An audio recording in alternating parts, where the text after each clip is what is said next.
l'après-midi, c'est sur la décentralisation de la politique du logement. Alors juste avant le nouveau gouvernement Attal, il était question que des concertations aient lieu jusqu'en mars et qu'un projet de loi voit le jour au printemps. Donc qui sera le nouveau ministre du logement? Va-t-il reprendre la feuille de route de Patrice Vergrit? Ça, on le verra, mais en tout cas, c'est vrai que le président de la République, Emmanuel Macron, l'a bien dit plusieurs fois, il souhaite décentraliser la politique du logement à l'échelle territoriale. Il y aura donc bien une décentralisation avec un transfert des compétences au niveau des territoires. Qu'est-ce que cela aura comme impact sur le logement social? Est-ce que des inégalités entre les territoires ne vont pas apparaître? C'est une question qu'on va se poser aussi. Que faire? Quel contrat pour garantir l'équité? Et puis, nous allons parler aussi de la transition écologique, gros chantier des années à venir. Comment assurer la rénovation du parc de logements sociaux tout en continuant à en produire? Voilà, ça va être les thèmes de cet atelier. Alors, messieurs, dames, puisque j'ai une dame dans mon atelier, vous êtes nombreux, donc je vais vous demander de bien essayer d'être concis, d'être précis, et puis de bien respecter votre temps de parole. On va faire un premier tour de table où chacun va pouvoir s'exprimer. On va commencer avec nos deux rapporteurs, donc avec Madame Karine Julien-Elkaïm, vice-présidente de la Fédération des ESH. Vous pouvez venir me rejoindre. Je vais essayer de vous donner un micro qui marche. Alors, il faut bien parler dans les micros. 1, 2. Je pense qu'il marche. Parce qu'il y a une captation vidéo et quand on ne parle pas dans les micros, eh bien, on n'entend rien. Voilà.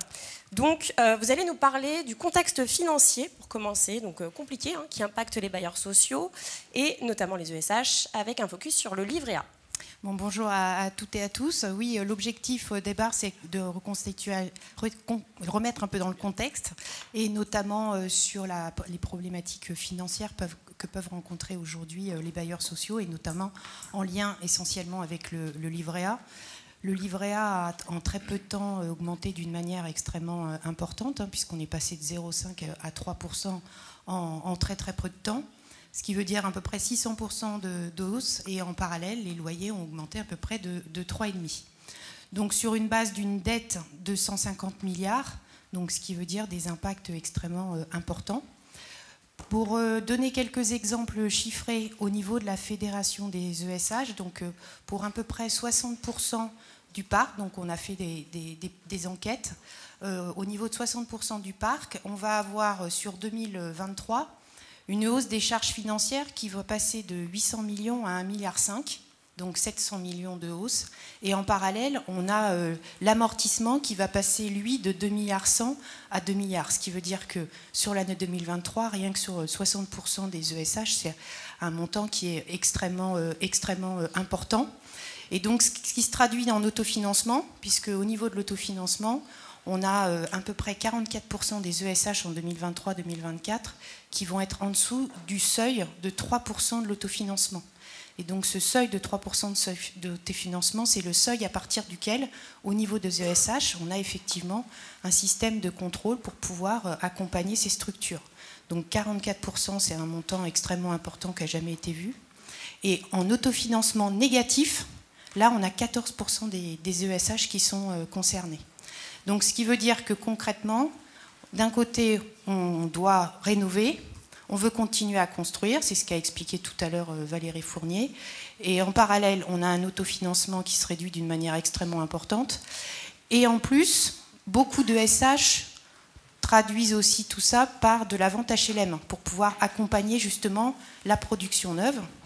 Et dans le cadre de cette vente HLM, on a une baisse extrêmement importante liée effectivement à la problématique de financement des particuliers, ce qui rend une équation financière compliquée pour les ESH. Et donc l'objectif, c'est effectivement de trouver les moyens de pouvoir allier cette baisse des financements d'une manière générale, et puis avec de la construction et de la réhabilitation, sachant qu'une des réflexions qu'on peut entendre, c'est tout ce qui est en lien avec la fiscalité. Donc on a eu, comme tout le monde, une hausse de la TFPB extrêmement importante, mais on a aussi une RLS qui avait été mise en place quelques années, et une fiscalisation des ESH rendrait l'équation vraiment complètement impossible. Donc une des pistes de réflexion, ça pourrait être en lien avec le livret A, puisque c'est un moyen de financer à très long terme le logement social. Et compte tenu de la structure du livret A, et notamment des épargnants qui sont derrière le livret A, une réflexion, ça pourrait peut-être être de décorréler en fait le taux du financement du livret A en fonction de la typologie des particuliers et des entreprises, pour pouvoir avoir un taux de financement au niveau des bailleurs notamment qui soit plus faible. Voilà. Et ce qui nous permettrait derrière de pouvoir avoir des objectifs plutôt territoriaux pour s'adapter vraiment aux besoins locaux, puisque ça c'est extrêmement important pour nous, bailleurs sociaux, où on est vraiment ancré dans les territoires. Et l'objectif, c'est vraiment de pouvoir ensuite travailler sur ces besoins locaux et avoir des objectifs de construction et de rénovation locaux. Voilà. Merci beaucoup Karine Julien Elkaïm. Alors j'appelle tout de suite le deuxième rapporteur, Jacques Ferrand. Alors là, on va switcher transition écologique, enjeu de la trajectoire de la décarbonation. Jacques Ferrand, bonjour, vous êtes trésorier de la Fédération des ESH. Je vous laisse sur la trajectoire de décarbonation. Merci. Quelques éléments de contexte. À fin 2020, sur le parc des ESH, qui compte 2,4 millions de logements familiaux, mais on peut multiplier par 2 pour avoir l'ensemble du parc HLM, c'est à peu près les rapports de force. Seulement 40% du parc correspond aux normes attendues en 2030 en matière de décarbonation, c'est-à-dire les étiquettes A, B et C. Et 2030 est une étape, mais il y en a encore d'autres après, en 2040.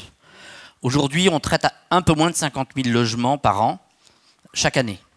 Donc, selon une étude qu'a fait la Fédération, à ce rythme, on ne traiterait que les étiquettes EFG et seulement une partie des étiquettes D, ce qui veut dire qu'on serait très très loin et très en retard en matière de décarbonation. Pour atteindre la cible 2030, il faudrait multiplier par 3 le rythme, ce qui a un impact sur le marché, sur l'activité, et tant mieux pour les territoires, mais qui nous amène très certainement dans une impasse financière, parce que si aujourd'hui nous ne traitons que 50 000 logements par an, c'est parce que nous n'avons pas les clés et les éléments qui permettent d'en financer plus dans l'état actuel des choses. Mais ce scénario à horizon 2030 ne me permet pas d'arriver à 2040. Si on veut atteindre la cible à 2040, il faudrait qu'on multiplie par 6 le rythme actuel. Ce qui, à la fois en termes de capacité du marché, de réponse des entreprises, mais encore plus sur le modèle financier et la capacité de résistance de nos organismes, nous amène dans des difficultés bien encore pires que ce que décrivait Karine tout à l'heure. Donc ça, c'est sur la décarbonation du parc existant. J'imagine que le groupe de travail ou l'atelier en charge de produire plus abordera le zéro artificialisation nette et sa nécessaire adaptation, mais très certainement, c'est aussi un sujet dans le cadre de la décarbonation et de la décentralisation, une des clés probablement d'adaptation à l'échelle des territoires pour pouvoir prendre en compte les spécificités des territoires, car les problématiques, quand bien même l'environnement est très à mettre au cœur de nos stratégies, mais les problématiques ne sont pas les mêmes en fonction des territoires. Merci beaucoup. Alors justement, on reste dans la transition écologique. J'appelle Costa Castrinidis sur scène. Bonjour, je vous en prie, prenez le micro. Alors vous êtes directeur des prêts de la Banque des Territoires, groupe CDC. Alors juste avant de commencer, parce que vous êtes le premier intervenant du coup de cet atelier, je rappelle qu'à la fin, il y aura les questions du public, donc après ce premier tour de table. Donc voilà, n'hésitez pas, si vous avez des questions, notez-les déjà, et puis on vous donnera la parole après. Alors Costa Castrinidis, vous représentez aujourd'hui le principal financeur du monde HLM. On va parler avec vous du financement, qu'a évoqué Jacques Ferrand, de la transition écologique. Vous allez nous expliquer quel rôle vous allez jouer. Transition écologique, je rappelle, Jacques Ferrand nous l'a dit, c'est un impératif qui vient modifier les grands équilibres économiques du monde du logement. Il faut investir plus, il faut accompagner dans cette décarbonation et pour la seconde vie des bâtiments. Et donc, à côté, il faut toujours investir pour la cohésion sociale, alors que nous sommes tout ça en pleine période inflationniste, on en parlait. Donc, quelles sont les nouvelles réponses, les nouvelles méthodes de financement, vous allez nous en parler, pour soutenir le monde du logement au sens large et puis le logement social. Et puis, vous allez nous parler aussi d'une étude qui s'appelle Perspective, que vous publiez chaque année. Et dans cette dernière édition, cette étude montre que la rénovation écologique allait demander beaucoup d'investissements et ça allait très probablement avoir un impact sur la capacité à construire des logements sociaux. Merci beaucoup, bonjour à tous. Alors je vais essayer d'être relativement synthétique, mais d'aborder les différents points que vous avez relevés et puis de réagir aussi aux propos des rapporteurs que je salue et que je remercie. Je suis content d'être dans cet atelier puisqu'on a démarré avec le livret A et donc évidemment en tant que directeur des prêts de la Banque des Territoires, je me sens particulièrement redevable de ce sujet. Premier élément, donc le rôle de la Banque des Territoires, et la Banque des Territoires est le principal financeur du monde HLM, c'est un financeur historique. Pour ce faire, on transforme notre épargne, l'épargne des Français, l'épargne réglementée, en financement de longue durée, financements qui peuvent aller jusqu'à 80 ans sur le foncier, ce qui est complètement unique en Europe. C'est un modèle qui existe depuis plus de 100 ans, qui s'avère extrêmement résilient, et c'est vrai qu'on traverse aujourd'hui une crise profonde, mais le modèle a connu d'autres crises, et moi je suis très convaincu qu'on a la chance d'avoir un modèle qui est très résilient, et que la pire des choses à faire dans ce contexte-là serait de considérer face à la conjoncture actuelle qu'il faut tout revoir et tout casser dans ce modèle. Bon, c'est le premier point, en tout cas, de conviction très forte. Notre rôle, nous, c'est de financer le monde HLM. On intervient aussi en tant que partenaire des collectivités locales dans le cadre des projets de transformation écologique, des projets d'infrastructure sur le territoire. Et en période de crise, notre rôle, c'est d'être contracyclique. Et c'est vrai qu'on se félicite d'avoir fait une année record en 2023, pas pour les chiffres, mais parce qu'on a mobilisé beaucoup d'épargne des Français, plus de 16 milliards, donc 30% de plus qu'en 2022, pour accompagner les projets portés par les acteurs territoriaux, collectivités locales et monde HLM. Les travaux qu'on a menés sur notre feuille de route stratégique sont vraiment très convergents avec le thème de cet atelier, puisque on a deux grands axes et une conviction forte. Les deux grands axes, c'est qu'il faut réussir la transformation écologique, mais que réussir la transformation écologique induit de préserver notre modèle social. Et je pense que les événements des dernières années et même des derniers jours montrent bien que l'imbrication entre le défi des investissements verts et de continuer à investir dans le social. Et investir dans le social, quand on parle du monde du logement, c'est particulièrement un sujet marquant, puisque ça veut dire, comme ça a été dit, qu'il faut réussir à rénover le parc HLM, tout en continuant à produire des logements nouveaux. 2,6 millions de demandeurs sur les listes d'attente aujourd'hui, et des impératifs de la stratégie nationale bas carbone qui demandent d'investir plus. L'étude perspective qu'on a conduite en 2023 a vraiment marqué, ça fait 8 ans qu'on fait cette étude, c'est vraiment une année qui a marqué de manière très claire le fait que dans la conjoncture macroéconomique actuelle et durable, mécaniquement, il peut y avoir un effet d'arbitrage, c'est-à-dire que les fonds propres que les bailleurs sociaux mobilisent pour rénover le parc, c'est autant de fonds propres qu'ils ne vont pas mobiliser pour construire. Et donc, mécaniquement, si on ne revoit pas par des souplesses, par du soutien public supplémentaire, quelques éléments du modèle, les bailleurs sociaux seront dans l'incapacité d'investir pour pouvoir produire plus de logements. Et on a une trajectoire donc d'agrément annuel, avec d'ailleurs dès cette année 2023 des chiffres assez préoccupants, qui devraient décroître au fil du temps, alors même que c'est un enjeu majeur de société. Bon, une fois qu'on a posé ce constat, nous, notre diagnostic, c'est qu'on ne peut pas se satisfaire en fait, de cette situation. Il faut donc trouver les voies et moyens de pouvoir contourner cet effet ciseau, cette équation difficile. Alors, il y a la question du taux du livret A. Je vais profiter de l'occasion pour en dire un mot. C'est vrai qu'on a connu un pic inflationniste sans précédent. Il faut remonter au choc pétrolier des années 70 pour avoir une telle augmentation du taux du livret A. Qui a fait x6 en l'espace d'un an. Pendant la même période, l'OAT 10 ans a fait x15. Donc on a été vraiment sur un choc extrêmement violent qui a perturbé les grands équilibres du secteur avec des comptes et des résultats budgétaires en 23-24 qui vont être effectivement particulièrement sous tension. Mais on peut, en parallèle, quand même se féliciter de la décision qui a été prise l'été dernier de geler ce même taux du livret A à 3%. On ne peut pas le passer à 4%. Ouais. Et exactement. Et puis, ça a donné de la visibilité, puisque le ministre de l'Économie et des Finances a souhaité, en tenant compte des impératifs du monde du logement social, notamment, donner de la visibilité jusqu'en janvier 2025. Et nous, on a vu un effet immédiat dans nos financements, puisqu'on a, dès l'été 2023, connu un accroissement de nos financements, et on a financé plus de 10 milliards sur le seul second semestre. Donc ça, c'est un élément structurant. Pourquoi ? Parce qu'aujourd'hui, et c'est le sens du modèle du fonds d'épargne, les bailleurs sociaux bénéficient d'une ressource qui est moins chère que le marché et bénéficient d'une ressource qui est liquide, c'est-à-dire qu'il n'y a pas de carence de financement. Il y a un certain nombre de secteurs privés aujourd'hui qui ont des difficultés à se financer, il y a un resserrement du crédit bancaire, et le fait qu'on soit sur un modèle systémique public d'intérêt général, ça donne cette possibilité de continuer à investir. Bon. En soi, on est d'accord, ça ne sera pas suffisant pour réussir à investir plus et répondre aux enjeux de la stratégie nationale bas carbone tout en produisant plus. Donc, quelles sont les réponses ? Bon, je pense qu'on aura l'occasion d'y revenir, mais moi j'en vois quelques-unes. Alors rapidement, on a le sujet de donner un peu de souplesse au modèle. Donc, le modèle, il est résilient, mais il faut lui donner un peu de souplesse. Ça passe par du soutien public sur les opérations les plus déséquilibrées, et on peut se féliciter des annonces récentes sur le fonds de rénovation énergétique et également sur la seconde vie des bâtiments, qui vraiment permet d'envisager un modèle de transformation, de recyclage des actifs immobiliers qui est extrêmement pertinent.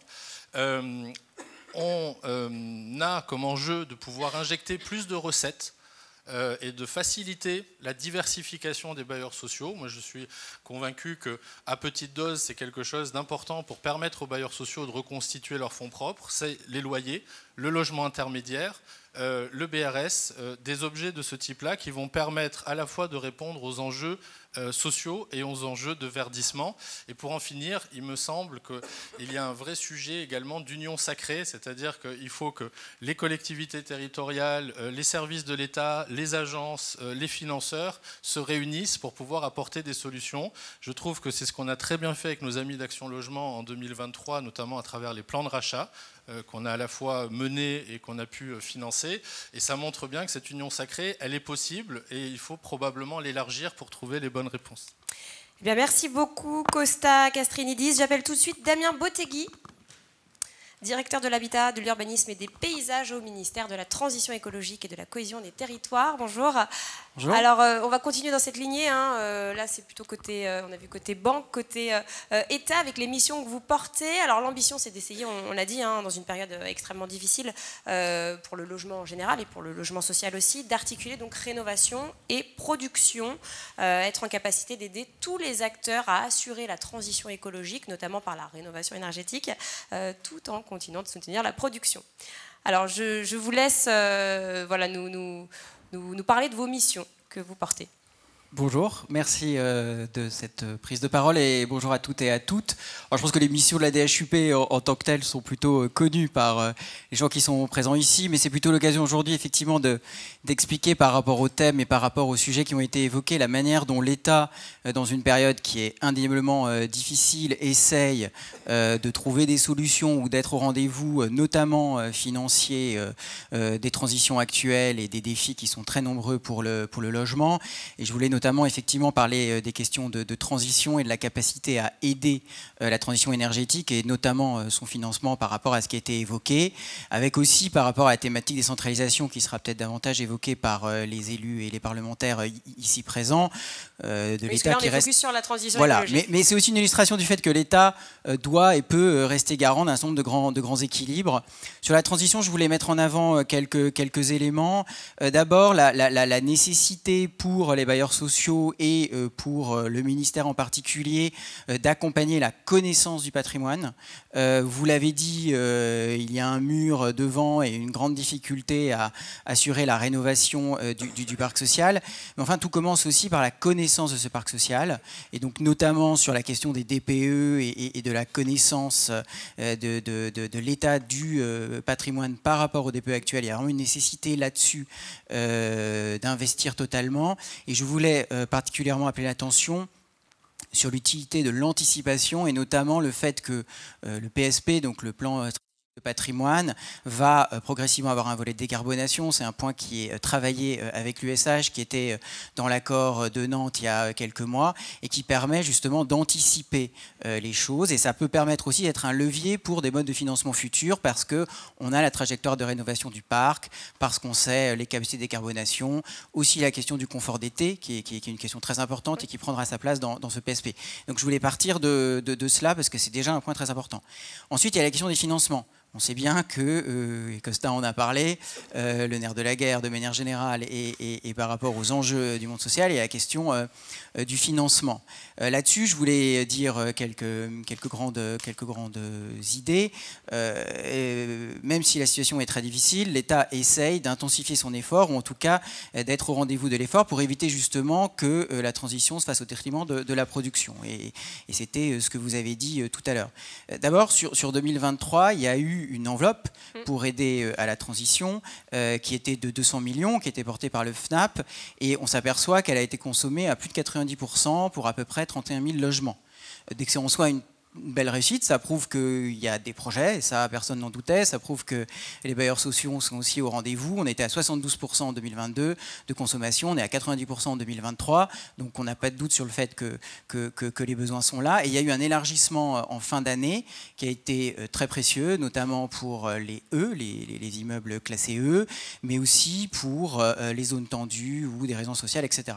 Et sur la base de ce travail, on va pouvoir, pour 2024, travailler sur la nouvelle enveloppe, qui est donc de 400 millions cette année, et c'est 1,2 milliard sur 3 ans, comme vous savez. Donc là, il y a un travail aussi qui est engagé pour bien préciser le cahier des charges, mais qui se veut relativement simple et qui sera sur la base de ce qui a été fait, notamment en fin de gestion l'année dernière, et qui permettra notamment d'intégrer les E, et ça, c'est très important de le dire. Et on aura sûrement une enveloppe pour changement de vecteur énergétique, petite enveloppe, et une grande enveloppe qui est surtout pour les grandes transformations, pour aller en A et B. Donc là, il y a un accompagnement qui est quand même assez important et qui mérite d'être rappelé. Et par ailleurs, il y a le dispositif seconde vie auquel Costa a fait allusion, qui est tout de même une pérennisation d'une expérimentation qui était beaucoup portée par le monde HLM. Législateur donc l'a pérennisé. On pense qu'on peut traiter à peu près 10 000 logements avec des conditions qui sont quand même relativement souples maintenant, même s'il y a une part d'exigence, parce qu'il faut quand même redonner une seconde vie, donc il faut de l'ambition, mais on pourra traiter les E, et on a aussi la possibilité désormais de reconventionner, en tout cas de faire des avenants, ce qui permet de bonifier les loyers en sortie, ce qui était un des blocages importants avant de ce dispositif. Donc c'est important. Et peut-être dernier point là-dessus, pour illustrer l'idée et pas être trop long sur le fait que le but, dans une période effectivement très compliquée, est de trouver les voies et moyens pour que, comme il a été dit et comme vous l'avez dit, la transition ne se fasse pas au détriment de la production. Il se trouve qu'on a les chiffres de la production depuis hier pour donc 2023, qui sont effectivement assez bas, puisqu'on sera à peu près 82 000 logements neufs construits hors reconstitution de l'offre en rue, ce qui est effectivement historiquement relativement bas, puisqu'il faut remonter, je crois, à 2005 pour avoir des chiffres comparables. Ceci dit, si on se compare un peu, il y a deux choses à dire. C'est que d'abord, c'est une baisse de 14%. Alors si on compare avec le neuf privé, plutôt à moins 25% en autorisation d'urbanisme. Donc quand on se compare, on se rassure selon l'expression, mais il y a un peu de ça quand même. Ce qui est intéressant quand même, c'est de voir, et je finirai par là, c'est que sur le secteur le plus social, les PLAI, on serait à une baisse relativement contenue à 8 ou 9%.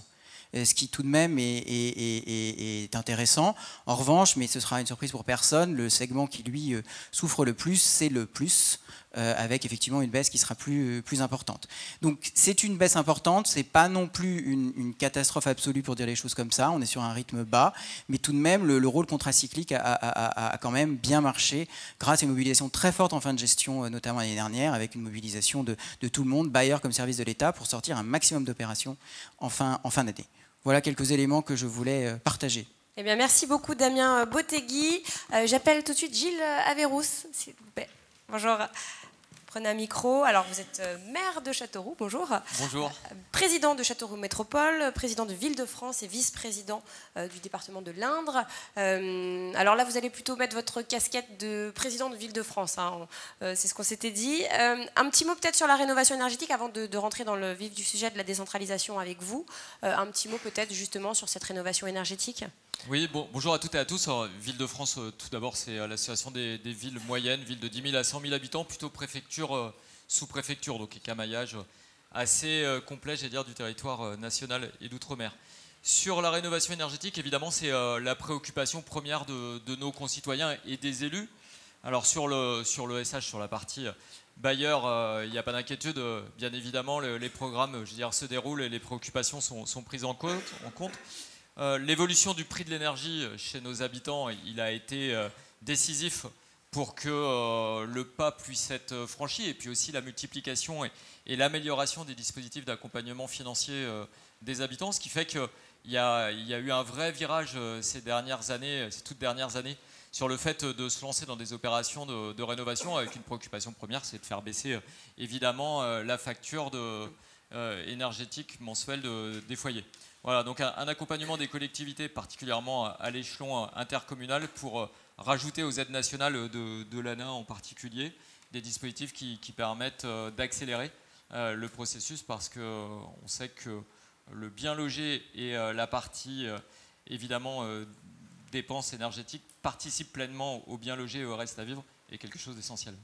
Alors on va parler de décentralisation maintenant, décentralisation de la politique du logement. Alors j'ai peut-être envie de vous poser la question sur les intercommunalités justement. Est-ce que déjà les intercommunalités ont envie de s'emparer de la question du logement? Oui, alors elles en ont envie parce qu'elles le font déjà pour une bonne partie d'entre elles. Alors ça dépend de quel niveau d'intercommunalité on parle. Sur les agglomérations et les communautés, les métropoles, je veux dire les intercommunalités de niveau supérieur aux agglomérations, la compétence est obligatoire. Donc chacun exerce évidemment tous les sujets que sont les plans locaux d'habitat, les opérations programmées d'amélioration de l'habitat. Sur les échelons infra-agglomération, les communautés de communes, c'est une compétence qui reste facultative. Donc aujourd'hui, le sujet, c'est pas de savoir si on veut, c'est aussi de savoir si on peut l'exercer, la compétence. Alors justement, les freins. Exactement. On rentre quand même dans une période qui est assez exaltante, il faut le dire, parce que les décentralisations ne sont pas communes. Ce n'est pas tous les jours qu'il y a une décentralisation d'une compétence nationale vers le local. C'est une volonté forte du président de la République, donc on peut estimer que ça va aller au bout.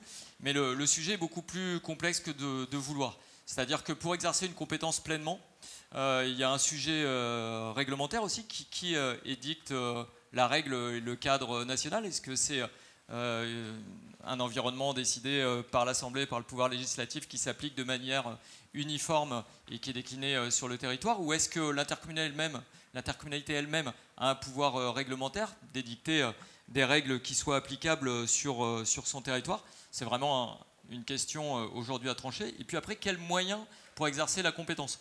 J'allais dire spontanément, on pense tous aux moyens financiers, mais j'allais dire qu'avant le moyen financier, c'est aussi le moyen humain. C'est-à-dire quelles compétences en termes d'hommes et de femmes qui, au quotidien, vont suivre les dossiers et décliner la politique locale.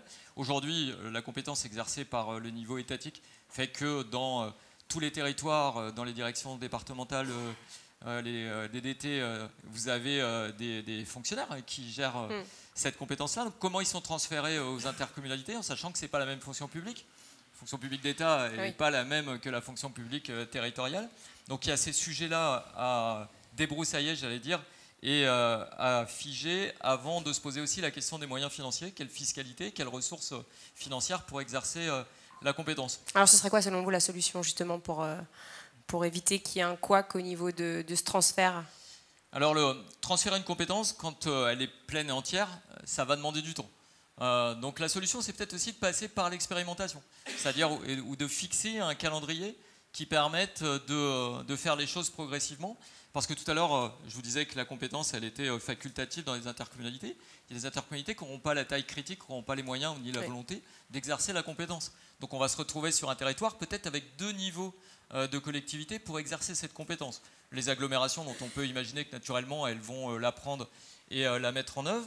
Et puis d'autres intercommunalités plus petites sur un même département qui ne vont pas pouvoir l'exercer. À ce moment-là, est-ce que c'est le département qui l'exerce à leur place, qui ne serait pas complètement stupide parce que le département a déjà des interventions en termes de logement. Je pense aux agences départementales d'information logement qui ont un périmètre départemental. Donc il va falloir avoir une dualité aussi peut-être de collectivités qui exercent. la fiscalité, est-ce qu'elle est dédiée ou est-ce que c'est la fiscalité générale non affectée qui va financer cette politique? On a aujourd'hui des droits de mutation perçus par les départements qui financent plutôt de l'action sociale, du coup, qui est l'essentiel de la mission des départements. Est-ce que les droits de mutation qui sont sur les cessions foncières sont désormais fléchés à la politique du logement, perçus par les départements sur le territoire où ils exercent la compétence et perçus par l'intercommunalité si c'est l'intercommunalité qui a choisi de faire la compétence. Donc il y a tous ces sujets-là à défricher pour savoir quels moyens humains, quels moyens financiers. Ils sont multiples et divers. Je veux dire, tout le monde est ouvert à la discussion aujourd'hui. Les prochains mois devront nous amener à trouver un consensus. Alors, il ne faut pas bâcler cette période-là, puisque derrière, ça va quand même nous impacter. Oui. Les propositions fortement. seront importantes. Et le danger, c'est qu'il ne faut pas qu'il y ait un entre-deux, parce que si je regarde nos partenaires d'Action Logement, il ne faut pas qu'on se retrouve avec une période d'incertitude qui fasse qu'il ne se passe rien, alors qu'il y a une urgence à traiter le logement. Donc c'est peut-être pour ça qu'il faut une période d'expérimentation où les collectivités volontaires y vont tout de suite, pour celles qui sont prêtes à le faire, et puis les autres avec une date butoir qui soit un peu plus éloignée, qui nous permettent de nous préparer pleinement, aussi de bénéficier du retour d'expérience de ceux qui ont expérimenté pour améliorer les choses et faire que... et puis il y aura certainement un peu de moyens à démultiplier, parce qu'encore une fois, il faut qu'il y ait un tuilage parfait. C'est-à-dire qu'il ne faut pas que ça s'arrête. Le besoin de logement, il est aujourd'hui, il est démultiplié par d'autres problématiques, notamment sur le logement... courte durée. Le courte durée, ouais, voilà, c'est ça le Airbnb, oui. J'allais dire, mais voilà, je cherchais le terme, le courte durée, qui fait qu'on parle souvent de logements vacants disponibles, surtout suite au rapport de l'INSEE, l'étude INSEE qui vient de sortir. La réalité, elle est un peu différente. C'est-à-dire que l'étude INSEE, elle s'est arrêtée en 2020. Depuis, il y a eu quand même pas mal de choses de mise en place par les collectivités, notamment sur la taxation sur les logements vacants, qui fait que même fiscalement, il y a des logements vacants qui sont devenus des résidences secondaires. Et la réalité, quand on constate, quand on va sur le terrain, adresse par adresse, vérifier les fichiers de logements vacants. Chose que vous faites dans votre... exactement, moi j'ai la chance d'être sur une intercommunalité pilote, test, voilà, pionnière et test, qui fait qu'on vérifie les fichiers INSEE, les fichiers ZLOVAC, zéro logement vacant, et la réalité du terrain. Et le rapport, il est de 1 à 3. C'est-à-dire qu'en réalité, on constate 3 fois moins de logements vraiment vacants sur le terrain que les chiffres qui nous ont été donnés.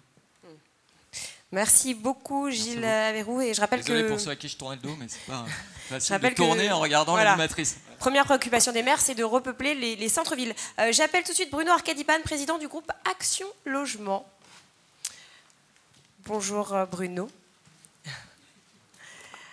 Bonjour à toutes et à tous. Alors, je crois que le micro ne... Ouais, c'est encore un coup de fédé. Celui-là. Est-ce que ça marche? Vraisemblablement, oui. Parfait. Alors, en termes de décentralisation, justement, de la politique du logement, je sais que vous avez beaucoup de choses à nous dire. Alors, justement, quelle est votre opinion à ce sujet?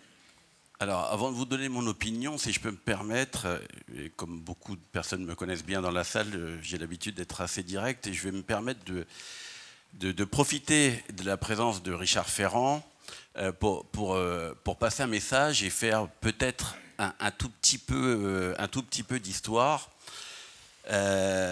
En 2018, alors peut-être démarrer par quelque chose. Le logement social à la française, c'est le plus beau logement d'Europe et c'est certainement le plus beau ou l'un des 2 ou 3 plus beaux du monde.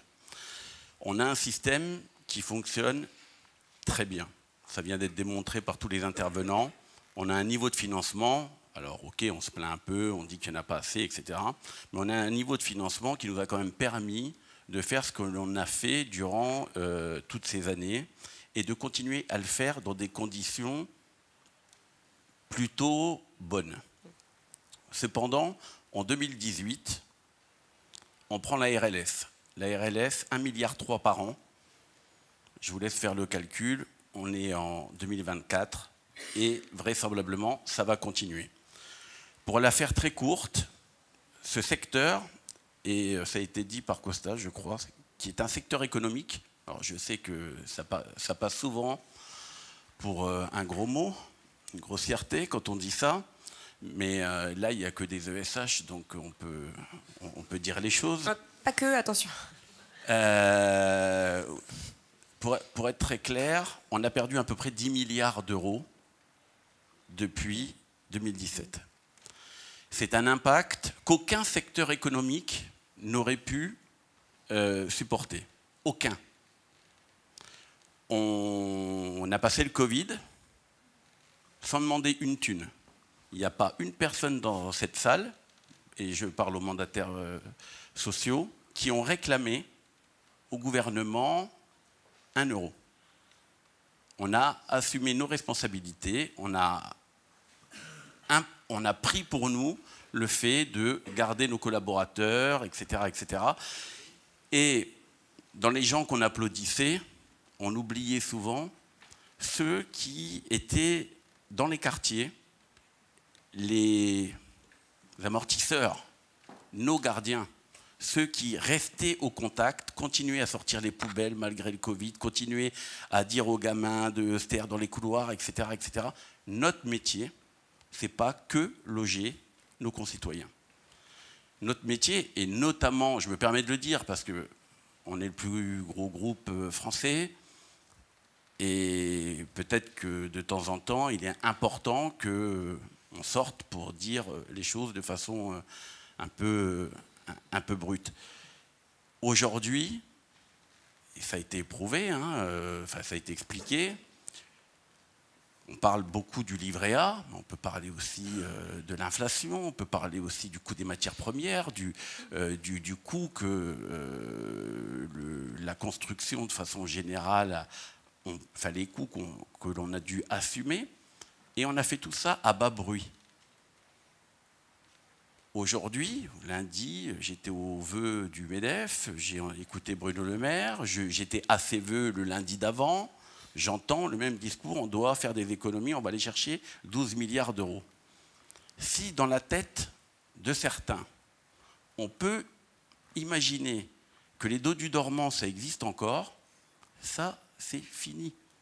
Il n'y a plus d'oseille sur le secteur du logement et du logement social. Un groupe comme le nôtre, on s'est réformé de façon volontaire pour tendre la trésorerie.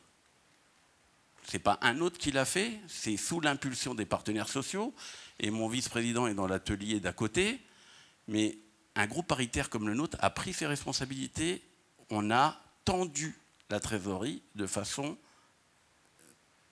limite. On est contrôlé par la CPR, donc vous voyez, comme une banque, comme un assureur. Tout ça pour dire que notre rôle, il n'est pas que le rôle simplement de loger. Notre rôle, et j'en ai souvent parlé avec les élus, Thibault qui est là, Gilles en permanence, parce qu'on a des liens, notre rôle, il est structurant pour le pays. Alors nous, on a en plus, au sein d'Action Logement, un ADN très particulier, qui est celui du lien emploi-logement, de rapprocher les salariés de leur travail. Donc, c'est assez complexe. Et pour ça, on a mis en place une organisation qui est déjà déconcentrée et décentralisée. Souvent, on confond les deux, et ce n'est pas tout à fait la même chose. Il est impératif, à mon sens, et je pense que c'est très largement partagé par les partenaires sociaux, d'avoir une ambition nationale. C'est le cas pour Action Logement. On a les partenaires sociaux tout en haut, que Philippe Langrand et moi-même représentons. On a des technos de très haut niveau qui sont autour de nous, qui font tourner la machine, qui discutent avec Damien, par exemple, et ses équipes, et qui donnent, qui insufflent à un groupe totalement décentralisé sur les territoires, puisque nous sommes implantés de Mamoudzou à Mayotte jusqu'à Pointe-à-Pitre, donc on fait le tour de la planète, on est sur tous les départements français. Mais tout ça, ça n'est que l'effet d'un travail de 70 ans. Les plus puissants technos sont aujourd'hui dans nos équipes. Mais si je leur dis, vous allez aller travailler dans notre agence du Puy, si vous allez à Montluçon, etc., etc., tous ne vont pas bouger. Oui. On en a déjà en territoire, on a déjà des ressources. Mais ce qu'il faut comprendre, c'est que ce métier est extrêmement complexe. Nous, on a une organisation matricielle, on travaille dessus depuis 2017. Depuis 2017. Et je vous assure que des réglages, on en a. Mais c'est très très subtil comme négociation. Donc on regarde ça en disant, bon, bah, il loge 4 millions de personnes, Action Logement. Déjà, on a des quotas qui nous en piquent la moitié pour y mettre des personnes qui sont des cas prioritaires. Mais où en sommes-nous sur ces salariés clés, surtout les salariés qu'on applaudissait à 20h?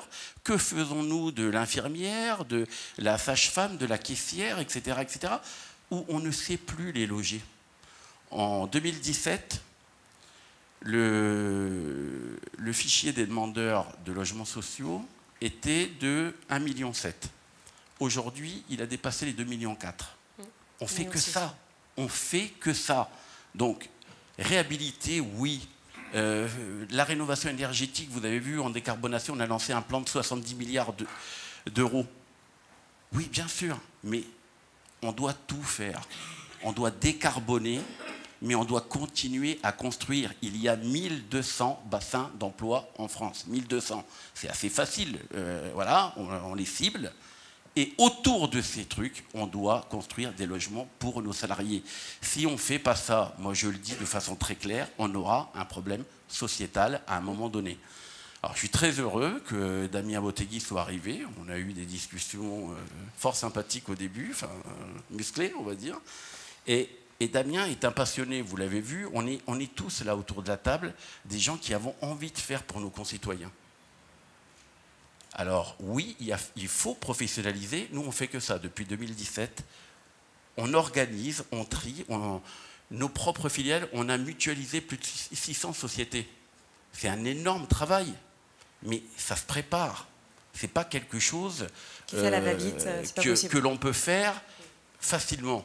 Donc il est impératif que tout ça soit ultra coordonné et surtout qu'on garde de l'ambition pour notre pays.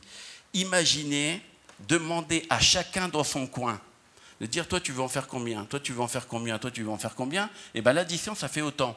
Et bien vous savez quoi, moi j'étais un des signataires de la convention des engagements d'Emmanuel Vargon. 250 000 en 2 ans. D'accord? Donc si on fait une règle de 3, bête, cette année on aurait dû en faire 125 000. On en fait 82 000. Damien vient de nous donner le chiffre précis. Ben, on ne peut pas être fier de nous. Et pourtant, je le dis de façon aisée, on a atteint, nous, en tant qu'Action Logement, tous nos objectifs. Mais à quel prix? À quel prix? On tire sur la machine, on tire sur les équipes, on tire sur la trésor. Aujourd'hui, on engage les fonds propres de nos filiales. Je veux dire, le sujet, il est grave. Il est grave. Et cette crise, et la question qu'on doit se poser, avant de dire c'est lui le chef, ou c'est lui le financier, ou c'est elle qui va décider, ce qu'on doit imaginer, est-ce qu'en pleine crise, la pire crise qu'on n'ait jamais connue, parce que là, on n'en est qu'au démarrage, on ne connaît pas la fin.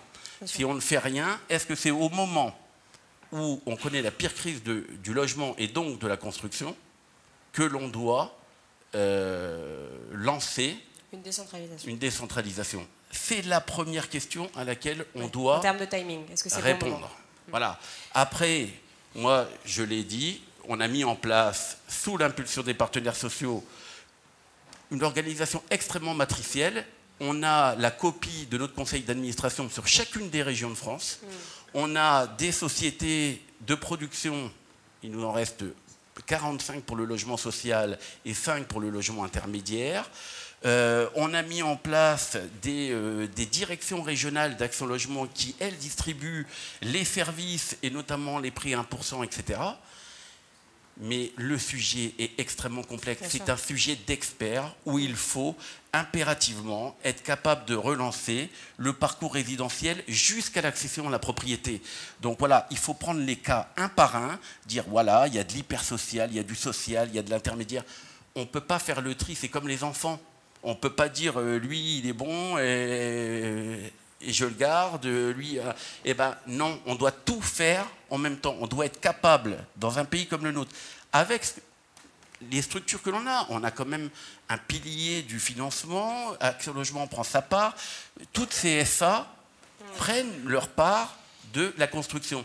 Le seul truc qu'on doit arrêter, c'est de financer ceux qui ne produisent pas. Voilà, le truc, il est clair. On doit continuer à produire pour notre pays. C'est impératif. Et ceux qui imaginent, puisque vous connaissez quand vous êtes bailleur, quel qu'il soit, vous connaissez le 1er janvier, grosso modo, votre chiffre d'affaires au 31 décembre. C'est pour simplifier les choses. Il y a peu de métiers qui ont ça. Donc moins vous faites, à la limite, mieux vous vous portez. Mais ça, c'est grave. Ça, vous voyez, c'est grave. C'est pour ça qu'il est important d'avoir des structures de taille suffisante pour pouvoir aussi se payer l'ingénierie dont parlait Gilles tout à l'heure. Cette ingénierie, vous allez être en capacité de la financer et de faire bouger les gens sur les territoires si vous avez une taille nécessaire à le faire. Donc on doit continuer à professionnaliser. Je ne sais pas s'il faut décentraliser pour répondre à votre question, mais une chose est sûre, c'est qu'on doit tous ensemble trouver des solutions pour mettre fin à cette crise le plus vite possible, parce que sinon on aura des soucis et pas que dans nos quartiers. Merci beaucoup Bruno Arcadipane. J'appelle tout de suite Lionel Causse, député des Landes et président aussi du CNH, le Conseil national de l'habitat. Pareil sur le sujet de la décentralisation. Comment décentraliser convenablement? Peut-être pour rebondir sur ce que disait Bruno Arcadipane. Il y a une question de timing aussi qui se pose. Question de timing, c'est un peu flou vu qu'il n'y a pas de ministre du Logement. En tout cas, votre avis là-dessus, monsieur le député. Oui, écoutez, bonjour à tout le monde.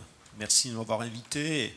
Bruno a donné le ton, donc je vais essayer de rattraper et de pouvoir compléter en effet beaucoup de choses qu'il a pu dire et que je peux partager.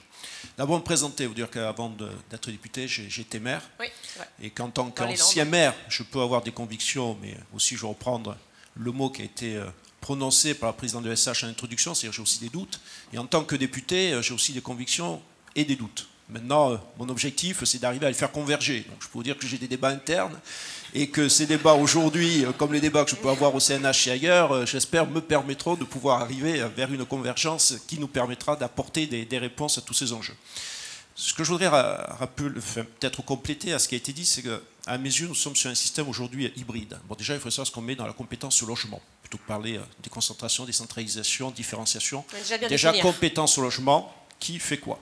On a un système hybride. On a déjà, depuis la loi de décentralisation des années 80, les permis de construire, l'urbanisme qui revient aux maires, et on a beaucoup de choses qui relèvent de l'État, mais on a aussi de nombreux partenaires. Action Logement, ça a été dit sur tout ce qui est emploi-logement, on a les ESH, on a les coopératives HLM, on a éventuellement, on peut mettre dedans l'ANRU, mais on peut mettre aussi l'ANA pour tout ce qui est rénovation. Donc on a vraiment un système hybride avec énormément de gens qui interviennent, et puis sans oublier les CAF à travers les APL, bien entendu, qui est quand même le premier budget de l'État vers les Françaises et les Français en ce qui concerne le logement. Donc je pense qu'il est important de le rappeler déjà avant de savoir si on veut décentraliser ou recentraliser. Je pense qu'on n'est ni sur un système décentralisé, ni sur un système centralisateur, mais très hybride, et qui a quand même aujourd'hui, je partage ce qui a été dit, ce qui nous permet d'avoir quand même un niveau de logement dans notre pays qui est quand même correct. La difficulté que nous avons, c'est qu'il va être correct peut-être pour 60-70% des Français. Donc on pourrait se dire, eh bien, allez, on ferme les yeux, terminé, le problème est réglé. Mais non, on a peut-être 10, 20, 30% de Français qui sont aujourd'hui mal logés ou pas du tout logés. Et donc moi, ma priorité en tant qu'élu, c'est de m'adresser à ces personnes-là et d'essayer d'apporter des réponses. Et ce nombre augmente. Comment on peut faire pour apporter des réponses? Alors, là, il dit, à Nice, je préside le Conseil national de l'habitat, j'ai ce plaisir et cet honneur de pouvoir présider. On a lancé de nombreux travaux, et en particulier sur les enjeux des besoins de construction. On pourrait prendre ça, qui a été acté fin décembre par le CNH, où on est entre 450, tu sais, 480 000 logements par an, dont 100 000 pour rattraper le retard. Parce que quand on parle de logement, effectivement, est-ce qu'on rattrape le retard, c'est-à-dire les 4 millions mal logés, les 300 000 qui n'ont pas de logement? Donc je pense qu'il faut les intégrer. Et donc on voit bien que dans d'autres pays, nous avons besoin de construire, de produire du logement. Et là, à mes yeux, c'est une responsabilité de l'État. C'est à l'État de donner le cap, c'est à l'État de dire vers où on doit aller pour répondre aux besoins des Françaises et des Français. Et ensuite, on regarde en effet avec les territoires, avec tous les acteurs. Aujourd'hui, il y en a beaucoup, parce qu'on a quand même ce millefeuille aussi administratif qui fait qu'on a des communes, des intercommunalités, des départements, des régions, tout le monde veut un petit bout de compétences, donc il va falloir quand même regarder qui fait quoi, et je pense que ça serait bien d'avoir une superposition des rôles des uns et des autres, qui fait quoi en matière de logement, parce que le logement, on peut y mettre le foncier. C'est évoqué à travers le ZAN, je pense qu'il faut y mettre le foncier. Le logement, il faut aussi travailler avec, moi je parle du triptyque, je vais un peu plus loin que l'emploi-logement, je pense qu'il faut rajouter la mobilité. Et tout ça, ça se travaille effectivement sur un territoire cohérent avec tous les acteurs locaux. Voilà. Comment on fait pour être plus efficace et pour pouvoir répondre de façon plus urgente aux besoins des Français? Ça va être tout le débat qu'on aura dans ce projet de loi qui va arriver incessamment sous peu, sur lequel on travaille aussi avec le CNH. Donc on aura des propositions à faire très très vite. Vous avez des groupes de travail en cours. Il y a des groupes de travail en cours. Moi j'aurais tendance à dire que déjà, il y a des compétences qui relèvent des maires. Le maire qui fait son PLU, qui signe des permis, il a des droits, mais il a aussi des devoirs. Il a le droit de faire respecter le PLU, mais il a le devoir aussi de faire en sorte que les permis qu'on lui propose soient optimisés en fonction du PLU. Ça, c'est déjà la première chose. Je crois qu'il faut aussi, lorsqu'on transfère des compétences, que chacun prenne sa responsabilité. On a la loi SRU depuis les années 2000. Aujourd'hui, j'ai souvent l'occasion de le dire, on est en manque de 600 000 logements si la loi SRU était respectée 23 ans après, 600 000 logements sociaux. Donc on ne peut pas dire qu'il n'y a pas besoin de construire, si. Alors, sauf à dire que la loi de 2000 était inutile et n'a pas lieu d'être. Non, je pense qu'elle est utile, qu'elle a lieu d'être et qu'il est urgent de faire en sorte qu'elle soit respectée. Ça, c'est 600 000 logements sociaux qui nous manquent. Et pour pouvoir les sortir, on a besoin de tous les acteurs, on a besoin de lancer cette dynamique, on a besoin de redonner des perspectives à tout le monde. Et donc cette loi doit pouvoir nous permettre d'y arriver, mais la loi ne répondra pas à toutes les difficultés que nous avons sur le logement aussi. Je crois qu'il faut être honnête et le dire. Ouais. Merci en tout cas pour votre vision et puis votre franchise, Lionel Causse. J'appelle tout de suite Eddy Jacquemart, le président de la CNN, donc la Confédération nationale du logement. Bonjour Eddy Jacquemart. Est-ce que votre micro marche? Oui, je pense que c'est bon. On dirait que ça marche. Alors, pareil, je vais vous demander votre avis sur la décentralisation. Vous, vous faites partie de ceux, il y en a pas mal qui sont quand même inquiets d'un désengagement de l'État au travers de cette décentralisation. Et puis, vous allez aussi nous rappeler que, donc Lionel Causse nous le disait, que la loi SRU n'est pas appliquée sur les territoires. Tout à fait. Donc, moi, ce que je voudrais dire, c'est que la décentralisation, pour nous, c'est en fait, encore une fois, une façon de continuer le désengagement assumé de l'État depuis notamment 2017. C'est un risque de non-réponse à la crise du logement qui est majeure dans notre pays. Depuis tout à l'heure, on en entend parler, mais je crois qu'il faut rappeler les choses. C'est qu'il y a beaucoup de gens qui attendent un logement social, il y a des gens qui sont mal logés, pas logés. Il y a des gens qui arrivent difficilement à payer le loyer. De plus en plus. De plus en plus, contrairement à ce que dit M. Arkadipan, c'est que l'argent, elle a été demandé, il a été demandé aussi aux locataires qui ont dû faire des efforts sur leur APL, qui ont aussi subi des augmentations importantes de loyers. Je rappelle qu'on a pris 7% d'augmentation en 2 ans sur tout le parc social. Donc dire qu'on n'a pas demandé d'argent, si nous les locataires, on a demandé de l'argent, on a demandé la suppression de la RLS, on a demandé plein de choses et je pense que le gouvernement ne nous a pas du tout entendus. Et l'aide à la pierre, elle a fondu comme neige au soleil, ça on le sait, on l'a vu dans tous les signaux.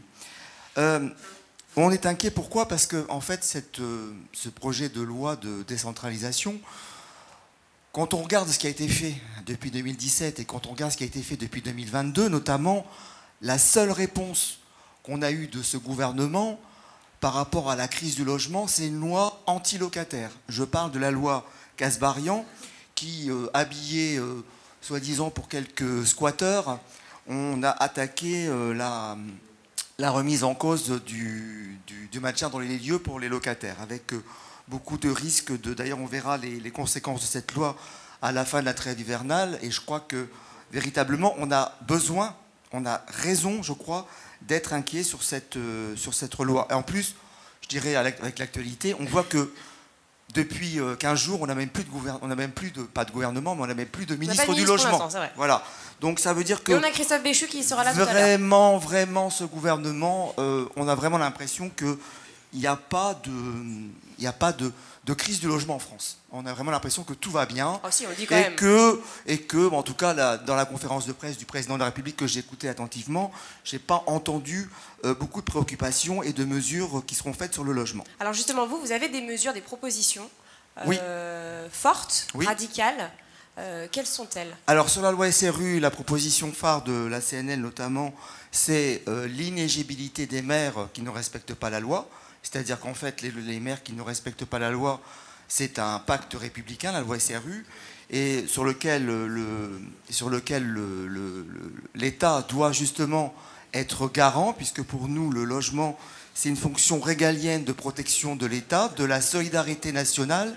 Attendez, je vous demande de faire le silence, tout le monde peut s'exprimer. Hein. L'idée, c'est que... Même si vous n'êtes pas d'accord si vous n'êtes pas d'accord avec moi, c'est pas grave. Moi, j'ai écouté patiemment tout à l'heure les gens aussi. Continuer. Donc, l'État doit avoir un rôle régalien de protection de la population, d'équilibre de territoire, de solidarité entre les territoires. La loi SRU, donc, c'est justement un fondement important de ce pacte républicain qui n'est pas aujourd'hui respecté volontairement sur tous les territoires par des maires qui, même dans leur profession de foi aux élections municipales, utilisent l'argument de ne pas construire de logement social. Et moi, je pense que véritablement, si on est républicain, on devrait intervenir là-dessus. On est pour l'encadrement des loyers sur tout le territoire, sur l'ensemble du territoire. On est pour aussi une construction massive de logements sociaux, 250 000. Ce n'est pas avec le manque de financement qu'on pourra faire ça. On est pour un pôle public du logement, puisque là, tout à l'heure, j'ai entendu qu'on avait oublié de citer les offices publics. Il me semble, Monsieur le Président, que vous avez oublié de citer les offices publics. C'est important quand même de dire qu'il n'y a pas que les acteurs ESH, coopératives ou Action Logement. Il y a aussi les offices publics qui sont une première pierre, justement, de ce service public du logement, et qui est important de le dire. Donc, on supprime la RLS, 1,3 milliard, 10 milliards d'euros depuis qu'on l'a depuis 2017, donc ça c'est important. On est pour une sécurité sociale du logement, donc là c'est pas un gros mot, c'est du gagnant-gagnant pour les propriétaires et puis pour les locataires, avec c'est une caisse de solidarité en fait qu'on mettrait en place comme la sécurité sociale pour aider donc les locataires qui auraient des difficultés de payer leur loyer. On les aiderait à trouver une solution plus adéquate avec un financement mutualisé aussi bien des propriétaires, des locataires, des collectivités et de l'État. Donc tout ça, on peut vous donner les détails de notre proposition. On est pour aussi une augmentation des APL. Des APL, ouais. 30%, c'est ça, j'ai vu que... Oui, on est pour l'augmentation des APL. Il faut savoir quand même que la réforme des APL menée par Mme Wargon à l'époque, ça a fait une économie, ce qu'on appelle la contemporanéité, ça a fait une économie d'1 milliard d'euros sur le budget de l'État. Depuis que... on a l'impression que les APL, c'est devenu la ligne budgétaire à diminuer à tout prix. Ce qu'il faut aussi souligner, c'est que on voudrait davantage de démocratie aussi pour les locataires, avec une véritable campagne électorale pour les représentants des locataires, parce que les premiers concernés, c'est quand même bien les 10 millions d'usagers qui vivent dans le logement social. Et je dois dire qu'on n'a pas eu forcément une écoute importante sur cette campagne électorale, avec aussi un statut de l'élu social, puisqu'on a du mal aussi à pouvoir exercer son mandat avec la concentration des logements, des bailleurs sociaux, où aujourd'hui on a des administrateurs élus des locataires qui représentent quelquefois 30, 40 000, 50 000 locataires, donc c'est devenu très compliqué. Donc là aussi, il faut qu'on donne des moyens donc, à la concertation et à la démocratie locative. Et voilà, donc c'est quelques propositions que l'on fait, avec également une possibilité aussi de vraiment endiguer en fait le Airbnb, la location de courte durée. Du coup, là, vous rejoignez les maires. Voilà, on rejoint les maires là-dessus. Sur la décentralisation, pour revenir à la question principale qui était posée, moi je pense aussi que un point sur la décentralisation qui pourrait être intéressant, c'est notamment donner le pouvoir aux maires de réquisitionner les logements vacants. Parce qu'actuellement, c'est les préfets, si j'ai bonne mémoire, qui le font, mis à part... Après, attention, c'est ce que nous disait Gilles Averroux tout à l'heure, et c'est vrai que Clameur l'a aussi dit, il n'y a pas tant de logements vacants que ça. Il y en a quand même. Habitable. Oui. Donc voilà, donc là, c'était une possibilité. Et également, donc, le pouvoir aussi de, je dirais, de police, entre guillemets, pour l'encadrement des loyers, puisque là aussi, c'est ce qu'a obtenu, je crois, Paris. Et je pense que ça serait bien de le généraliser, en fait, sur l'ensemble du territoire. Voilà, donc plus de justice. Nous, on veut que l'État continue son rôle protecteur régalien de protection et d'équilibre des territoires, pour éviter aussi le clientélisme aussi qui pourrait être tenté si on décentralise de trop, hein, parce que là, c'est aussi le problème des attributions. Voilà, donc on sera très attentif, notamment avec les travaux du CNH, sur cette loi décentralisation, parce que pour nous, beaucoup d'inquiétudes, en tout cas en tant qu'habitants. On l'a bien compris. Voilà, merci. Merci beaucoup, Eddy Jacquemart. J'appelle tout de suite Laurent Bonater, monsieur le maire, maire de Caudebec-les-Elbeuf et conseiller aussi régional de Normandie, de la région Normandie. Bonjour. Bonjour. Alors, bon, je pense que vous allez rebondir sur ce qui a été dit. Je vous entendais, alors j'entendais pas exactement ce que vous disiez, mais voilà, on sentait voilà, le mécontentement. Alors, décentralisation. Donc, comment devrait, alors vous qui êtes maire, comment devrait évoluer justement le rôle du maire selon vous? Qu'est-ce qui doit changer? Qu'est-ce qui ne doit pas changer? Quel est le rôle de la métropole aussi? Et puis comment trouver un équilibre? On parle beaucoup d'équilibre depuis le début. Voilà, donc ça fait beaucoup de questions et je vous laisse y répondre.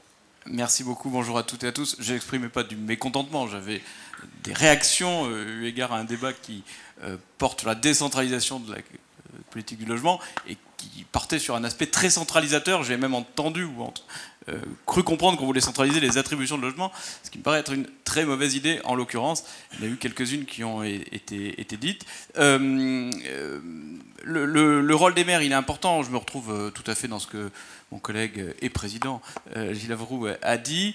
Les intercos, elles ont des compétences différentes et des territoires très différents. C'est évidemment pas du tout la même chose de réfléchir et de gérer un plan d'urbanisme qui est souvent intercommunal dans les grandes métropoles et les grandes agglos en milieu urbain et en milieu rural. Et c'est évidemment pas la même chose de gérer des perspectives de logement sur des territoires qui sont en pleine croissance et sur des territoires qui sont en décroissance. Donc, de fait, nos politiques de logement, elles ne sont pas aujourd'hui totalement décentralisées, mais elles sont déjà adaptées aux territoires et aux besoins qui sont ceux des territoires. Il y a sans doute des pas à faire supplémentaires. Moi, comme maire d'une ville de 10 000 habitants, dans une métropole attractive, la métropole de Rouen, j'ai des vrais questionnements. Je me réjouis, comme maire, contribuable, interlocuteur de mes concitoyens, de la disparition de la taxe d'habitation. C'est une bonne nouvelle, surtout que les budgets communaux, quoi qu'on ait pu entendre, n'ont pas été impactés par cette diminution. Mais c'est un vrai problème démocratique d'avoir 50, 55... 58% de vos habitants, de vos concitoyens, qui ne payent plus l'impôt. Parce que le débat démocratique que vous avez avec vos concitoyens, il est différent. Oui. Et vous pouvez avoir tendance à ne plus vous adresser qu'aux propriétaires, ce qui est un vrai problème. Et vous, en tant que maire, vous êtes en première ligne. Hein. On est en première ligne. Il faut donner besoin, envie et connaissance aux maires de construire, parce que il y a un vieux dicton qui dit maire bâtisseur, maire battu, ça se... C'est toujours le cas. Je pense pas, heureusement, sinon on serait beaucoup plus à être battu. Il y a quand même, pour les maires qui portent des dynamiques sur leur territoire, une prime au fait que les choses avancent, que les choses bougent, et puis les nouveaux habitants sont quand même redevables d'être arrivés dans une commune et de pouvoir y vivre et y être heureux. Mais les incitations fiscales et les intéressements, au sens de l'intérêt général, hein, des équipes municipales à construire du logement, aujourd'hui elles sont relativement limitées. Eu égard au nombre, excusez-moi l'expression, d'emmerdes que vous pouvez récolter en face avec la pratique du not in backyard qui est permanent, c'est-à-dire que tout le monde a un logement, mais personne ne veut qu'on construise un logement à côté de chez lui, ce qui est quand même une vraie problématique. Je rejoins, alors une petite mention pour le président Arkady Pan, il se trouve que j'étais directeur d'un ESH au moment du Covid. On a quand même tous eu une aide importante qui était le chômage partiel, hein, sur la période du Bon, on a été beaucoup de bailleurs à en profiter. Je me permets juste cette mention. J'étais par ailleurs plutôt en accord avec ce que vous avez dit par ailleurs. Ça y est, j'ai perdu mon fil après cette petite... Alors, vous disiez justement, alors vous venez de dire que c'est vrai que c'est compliqué de construire, que c'est une tendance aussi que les gens, les habitants acceptent de moins en moins les voisins. Ça c'est vrai, c'est ce que disent tous les collègues maires. Il faut regarder... Moi, c'est une inquiétude que j'ai. Alors, je suis dans une région, la Normandie, qui perd des habitants depuis presque 10 ans. Malgré l'effet Covid. Malgré l'effet Covid, c'est pas 3 arrivées de Parisiens dans le Perche qui vont compenser la perte de... Non, ça, on est très ravis qu'il y ait des Parisiens dans le Perche, mais ça ne suffit pas à repeupler la Normandie, malheureusement. Ça aurait pu. Non, on perd des habitants, malheureusement, depuis presque 10 ans. Il y a des régions qui en gagnent. Les indicateurs démographiques, ceux qui viennent de sortir, je pense que vous avez été tous attentifs à cela, le taux de fécondité enfin, on est à 1,68 aujourd'hui, hein, donc il y a une vraie difficulté devant nous. Il y a des pays d'Europe et des pays dans le monde qui vont voir leur population divisée par 2 en 30 ans, c'est le cas notamment de la Corée du Sud. Bon, je pense que le besoin de logement est encore là, je pense que le besoin de logement est localisé, c'est bien tout l'intérêt du débat qu'on a entre nous, c'est où est-ce qu'on met les futurs logements, où est-ce qu'on met les nouveaux logements, sachant qu'il y a plein de territoires où on n'a pas besoin de logement, il faut quand même être clair entre nous, mais comment va être la démographie française dans quelques années, au regard aussi des débats passionnants, intéressants, parfois difficiles qu'on a sur l'immigration. Eh bien, merci beaucoup, monsieur le maire. On va enchaîner tout de suite avec monsieur le député Thibault Bazin, député de Meurthe-et-Moselle. Bonjour, monsieur le député. Voilà, je vous laisse enchaîner, rebondir sur donc, cette politique de décentralisation, ce qui vient de se dire là. Hein. Et puis, c'est vrai que vous avez lancé beaucoup de pistes, monsieur le maire, c'est très bien. Donc... Moi, je pense qu'il faut qu'on revienne à ce qui doit nous réunir. C'est réussir les défis du logement abordable. Et vos 2 rapporteurs ont fixé en fait 2 défis qui doivent tous nous rassembler, quelles que soient nos sensibilités. On a besoin de produire davantage de logements abordables et on a besoin d'accélérer le rythme de rénovation. Et donc là, la question, c'est comment on y arrive. Comment on fait les 2 en même temps, en tout cas. Et comment on se donne les moyens pour y arriver. Est-ce que c'est une question de gouvernance avec la décentralisation? Quel est le rôle de chacun? Moi, je crois qu'on a besoin de tout le monde. Et finalement, c'est l'alliance État, collectivité locale, opérateurs en capacité de créer du logement abordable et de le rénover, de pouvoir le faire. Alors, la décentralisation, elle a souvent du sens quand elle s'accompagne sur les compétences transférées des moyens de les exercer. Moyens financiers et humains. Moyens financiers et humains, mais pas seulement. Vous avez par exemple des communautés de communes qui ont, alors qu'elles n'en étaient pas obligées, adopté des plans locaux de l'habitat, ont prévu par exemple 300 logements aidés en production, mais il n'y a pas forcément d'opérateurs rattachés à l'intercommunalité. On n'a pas d'OPH rattaché à chaque intercommunalité et les ESH qui peuvent être très dynamiques sur certains territoires ne sont pas toujours avec les stratégies qui sont les leurs, leur capacité aussi à pouvoir le faire, en capacité de répondre, y compris à ce besoin de simplification. Donc vous dites que ça ne suit pas forcément derrière. Ça ne suit pas derrière parce que la décentralisation peut être une bonne solution, elle peut faciliter, mais elle ne peut pas être l'alpha et l'oméga. Et je crois qu'avant tout, il y a la question du besoin, territorialisé. Et qu'à un moment, l'État doit redevenir stratège. Et on a besoin, avant une politique du logement, d'une politique d'aménagement du territoire. Parce qu'en fait, quand on aménage le territoire, quand on dit, bah, tiens, tel nouvel EPR, il va se mettre là, j'allais dire ce qu'on a fait avec l'armée, les régiments, quand ils ont été positionnés, il y a eu une logique d'aménagement du territoire. Et que derrière, finalement, que ce soit des acteurs publics ou privés, attractifs, structurants pour le territoire, on a les besoins de logement qui vont avec. Quand Safran questionne en disant, j'ai besoin de terrain, sinon je ne construirai pas en France mes 2 nouvelles usines, et qu'on lui dit, allez sur la métropole de Lyon. J'ai rien contre la métropole de Lyon, mais c'est là où on a le taux d'emploi le plus important, et où on a finalement des difficultés de production et d'accès au logement abordable qui sont les plus loin. Si on lui avait dit, mais ici, là, on a un écosystème, un environnement propice, on aurait pu accompagner plus facilement, parce que si on oriente et qu'on accompagne finalement les tensions, on va se retrouver sans les régler vraiment. Et donc je pense que si on pose déjà une politique d'aménagement du territoire, on va aussi orienter les besoins. Et notre capacité à pouvoir répondre aux besoins sera d'autant plus facilitée. Après, vous avez des différences entre les territoires. Et les mesures, notamment qu'ont subi les bailleurs sociaux, ne sont pas les mêmes en fonction de votre taux d'appellisé. Et donc, quand vous êtes dans des territoires où il y a un taux d'appellisé très fort, votre capacité à financer a été beaucoup plus rabotée. Est-ce qu'on doit aller jusqu'à un accompagnement différencié dans les opérateurs? Parce qu'en fait, la question du modèle, on aura beau tout planifier, y compris à l'échelle de l'intercommunalité, de vouloir accompagner, créer du logement abordable, on aura beau faire toutes les décentralisations. Si on ne va pas sur le modèle de financement des opérateurs, quand il faut créer, quand il faut rénover, on n'y arrivera pas. Et la première demande, ce n'est pas une demande de décentralisation.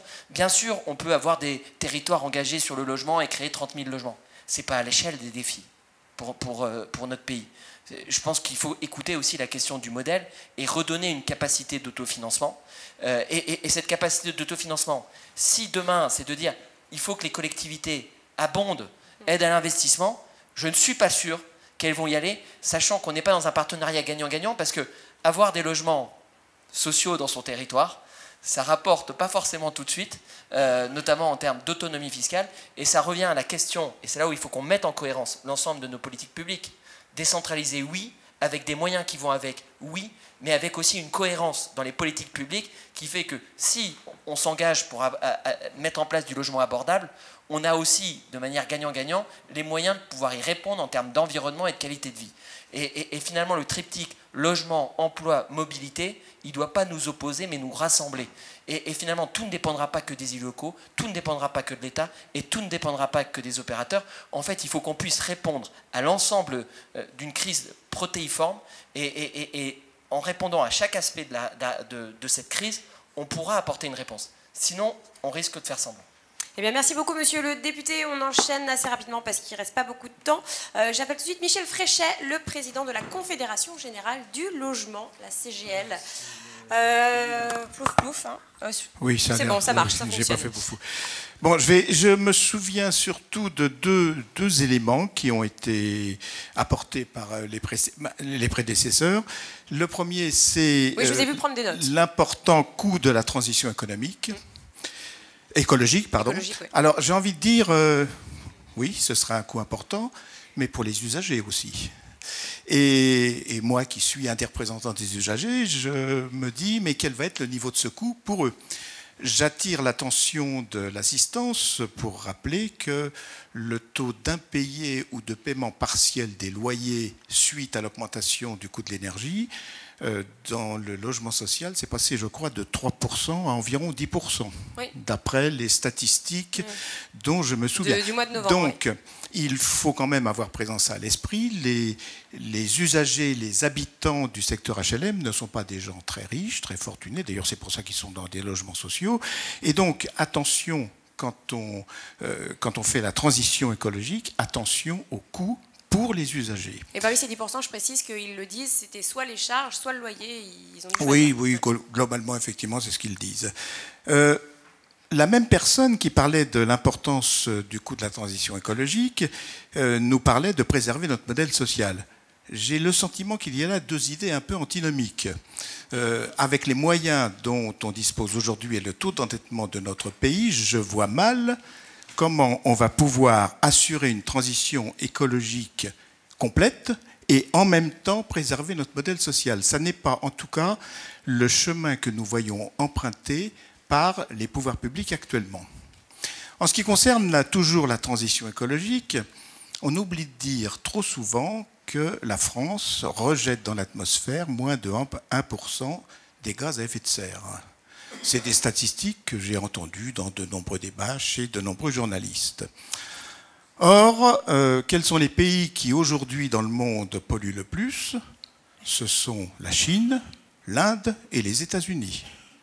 Et j'aimerais bien que nos pouvoirs publics s'adressent à ces pays ou fassent en sorte que ces pays polluent beaucoup moins, parce que finalement, c'est à cause d'eux qu'on est obligé de mettre en place toute cette politique de transition écologique. Donc en mettant en place cette politique de transition écologique, on prend acte qu'on ne peut pas aller contre même si on dit le contraire, bien entendu, on ne peut pas aller contre l'augmentation des gaz à effet de serre rejetés dans l'atmosphère, et donc on en prend acte et on met en place des politiques pour se protéger contre les conséquences de ces événements. Donc, il y a tout ça à mettre en place, et vous avez parlé également de la participation de l'État, l'intervention de l'État.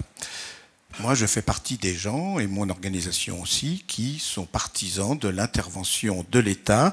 Le précédent intervenant a parlé que l'État devait redevenir stratège. Oui, l'État doit redevenir stratège, et ça n'est pas être un centralisateur ignoble que de rappeler que l'État doit redevenir stratège. Je ne suis pas un spécialiste de l'histoire du logement social, mais ce que je sais, le peu que je sais sur l'histoire du logement social, c'est qu'au cours des siècles passés, à chaque fois qu'il y a eu crise du logement en France, et on en a connu de nombreuses, eh bien, c'est parce que l'État s'était désengagé. Et quand les crises en question ont été résolues, ou en partie, eh bien, c'est parce que l'État s'est réengagé. Là, on assiste depuis quelques années, hein, et ça a commencé bien avant Macron, hein, soyons clairs. Arrêtons de dire qu'il est toujours responsable. Il est responsable, mais il n'est pas le seul. Hein, ses prédécesseurs le sont aussi. Parce que ce retrait de l'État de la politique du logement, il ne date pas de l'arrivée de Macron au pouvoir. Quels que soient les gouvernements qui se sont succédés à la tête de la France, qu'ils soient de gauche ou qu'ils soient de droite d'ailleurs. Et donc, ce que l'on constate actuellement, eh bien, c'est le résultat de ce désengagement de l'État de la politique du logement. D'ailleurs, en France, la France, je le rappelle, n'est pas l'Allemagne, ça n'est pas l'Italie, ça n'est pas la Grande-Bretagne, c'est la France. On a nos traditions, on a nos manières de faire, et j'ai envie de dire que c'est dans nos gènes, cette intervention de l'État. On peut remonter très loin dans l'intervention de l'État. J'ai coutume de remonter, moi, jusqu'à Louis XIV. Hein, qui a créé un certain nombre d'entreprises à l'époque où il était au pouvoir. Louis XV et Louis XVI, ils l'ont moins bien fait quand même. Oui, mais Louis XIV, il en a créé quelques-unes. Les Gobelins, je crois que c'est sous son règne. Oui. Et donc, on a l'habitude de se tourner vers l'État à chaque fois qu'il y a des problèmes. Et donc là, il faut qu'on se retourne, me semble-t-il, très fortement vers l'État pour qu'il se réengage. Et je retiens ce que nous a dit tout à l'heure M. Arkadipan. Il nous a dit « Il n'y a plus d'oseille à prendre sur le dos du logement social ». C'est une phrase qui a marqué les esprits. Oui, et ça m'a marqué parce que je me suis dit, mais on est arrivé à une sorte de tournant où à peu près tous les acteurs du logement, que ce soit les associations qui représentent les locataires, que ce soit le mouvement HLM, que ce soit les bâtisseurs, bref, on est à peu près tous d'accord pour dire la même chose, il faut que l'État se réinvestisse. Pourquoi est-ce qu'on n'interviendrait pas tous ensemble ? Alors sous forme, par exemple, d'un écrit dans un journal avec un certain nombre de signataires. Pourquoi est-ce qu'on n'interviendrait pas tous ensemble pour essayer de faire une pression collective sur cet État qui décidément ne veut pas entendre? Parce que comme me disait mon collègue de la CNL tout à l'heure, le président de la République, pendant sa conférence de presse, n'a pas beaucoup parlé du logement. Je crois même qu'il n'en a pas parlé du tout. Une petite phrase, mais oui, une phrase sur 2 heures ou quelque chose comme ça de conférence. Donc par conséquent, c'est une proposition que je fais. Oui, quelque chose de l'ordre d'une lettre aux Français. Enfin, je ne sais pas, ça reste à déterminer entre nous, mais ça pourrait être un élément supplémentaire qui nous permettrait peut-être d'avancer un peu plus. Une chose quand même que je voudrais dire rapidement. Oui, vous êtes dur avec moi, je sais, vous n'avez pas été avec les prédécesseurs. Les travaux ensuite concernant la transition écologique, ce sont aussi, c'est des travaux donc, et ce sont aussi des travaux qui sont extrêmement pénibles et mal vécus par les usagers, parce qu'il y a des problèmes de relations avec les entreprises, avec le personnel des entreprises, etc. Et là aussi, il faudrait probablement réfléchir, progresser pour éviter que ces moments nécessaires, mais compliqué, difficile, douloureux, le soit un petit peu moins. Voilà ce que je voulais dire, et j'en reviens sur l'oseille parce que ça me semble important. Merci beaucoup Michel Fréchet. J'appelle tout de suite Manuel Domergue, directeur des études à la Fondation Abbé Pierre. Bonjour Manuel Domergue. Bonjour. Alors, on va parler, donc vous représentez la Fondation, hein, vous parlez au nom de la Fondation qui est favorable à une décentralisation avec une position donc, sur le caractère intercommunal hein, dont on a parlé tout à l'heure. Vous dites que l'État doit faire respecter la loi, mais en fait, ce qui s'est dit, ce qui vient de se dire là, voilà, donc vous êtes plutôt en phase. Ça dépend, il s'est dit plein de choses différentes. En fait, il y a décentralisation. Sur ce sujet, en tout cas. Il y a décentralisation et décentralisation, si vous voulez. Il y a un mouvement hein, depuis les années 80 de décentralisation qui ne s'est pas vraiment fait au début, je pense, à la bonne échelle, à l'échelle communale. On voit bien qu'en France, on a 35 000 communes. Il ne faut pas qu'il y ait 35 000 politiques du logement en France, donc c'est pas adapté. Et on essaie de corriger ça. On essaie de corriger ça depuis 20 ans, et c'est un mouvement que chaque loi a mis en œuvre pour avoir davantage de compétences à l'échelle intercommunale. Et je crois qu'il faut continuer à aller dans ce sens-là. L'État ne fait pas toujours mieux que les collectivités. On l'a vu depuis 2017 quand même, que l'État a fait pas mal d'erreurs. Donc l'État en soi n'est pas vertueux. L'État en soi n'a pas une politique du logement qui soit toujours la meilleure. Les marchés, ils sont locaux, ils sont différents. Il y a des besoins de construction parfois ici, parfois pas. Et donc, il faut que les élus locaux, c'est aussi le caractère démocratique, puissent piloter cette politique. Là où on a une inquiétude, c'est depuis la sortie des Gilets jaunes et le grand débat avec les maires, de la part du président Emmanuel Macron, une forme de... communale. Non, c'est le lien avec les maires, c'est ça? Tout à fait. Une forme de populisme municipal, où les maires seraient les détenteurs de la vérité, de la proximité, de la légitimité. Et à l'échelle du logement, je pense que c'est vraiment faire fausse route que de leur donner davantage de pouvoir. C'est l'inverse du sens de l'histoire qu'on a essayé de mettre en place au fur et à mesure des différentes lois, Chevènement, Allure, etc., égalité et citoyenneté. Donc je pense qu'il ne faut pas aller là-dedans. Il ne faut pas aller là-dedans parce qu'une politique pour un bassin de vie qui serait géré par plusieurs dizaines, voire centaines de maires, ce n'est pas une politique rationnelle. Et parce que c'est la course à l'égoïsme municipal, ça a été dit un moment, à la concurrence des territoires, et c'est jamais bon pour les mal logés.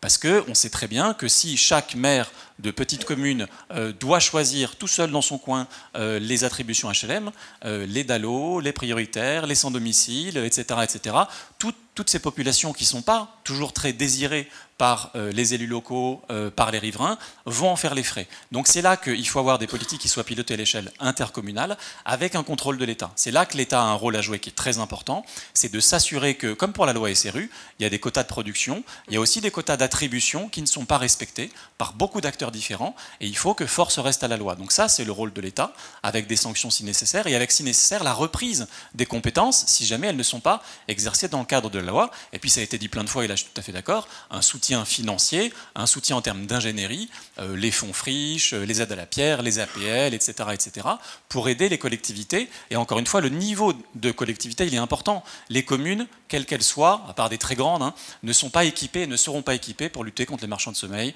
pour relancer la production HLM, pour faire de la rénovation énergétique. En revanche, à l'échelle intercommunale, là, on a une échelle qui peut être cohérente. Donc le fait de se défausser sur les maires, je pense, de la part du président, est dangereux. Il est possible qu'il n'y ait pas d'idée très précise derrière, parce qu'on entend ce type de slogan dans sa bouche depuis des années, sans qu'on sache vraiment qu'est-ce qui est prévu. Et ce qui est quand même très étonnant, c'est que l'échec de sa politique du logement depuis 2017, à chaque fois qu'on l'interroge, il dit « c'est à cause des élus locaux qui ne veulent pas construire, etc. » Et la conclusion qu'il en tire, c'est « il faut donner le pouvoir aux maires ». C'est un peu étonnant quand même. Donc je pense qu'il y a quelque chose de l'ordre de la défausse, et je pense qu'il faut faire pour le coup une coalition des acteurs du logement, et notamment du logement social, pour que l'État se réengage financièrement. Et ça ne veut pas dire que l'État fasse tout à la place des élus locaux, mais il faut que les élus locaux le fassent à la bonne échelle, avec une légitimité démocratique plus forte pour les présidents d'intercommunalité, parce qu'aujourd'hui, effectivement, les maires sont identifiés, ils sont élus directement. Il faut que ce soit le cas également pour les présidents d'interco. Eh bien, merci beaucoup Manuel Domergue. Alors rapidement, on avait deux questions. Alors la première, c'était concernant les opérations, l'équilibre, problème d'équilibre d'opération de construction de gendarmerie par Guillaume Cordier. Est-ce que Guillaume... Venez, je vous en prie. Venez, donc vous êtes directeur général de l'ESH, directeur général de Logis Ouest, l'ESH du groupe Polylogis des Pays de la Loire. Je vous en prie, prenez un micro. Et donc rapidement sur ce problème de construction de gendarmerie. Très bien. Bah, écoutez, merci beaucoup.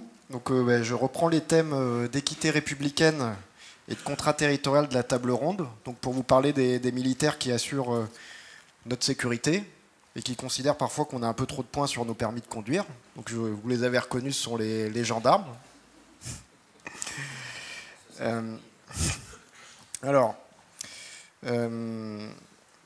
Pour la nation, bien loger ses gendarmes, c'est quelque chose de très important.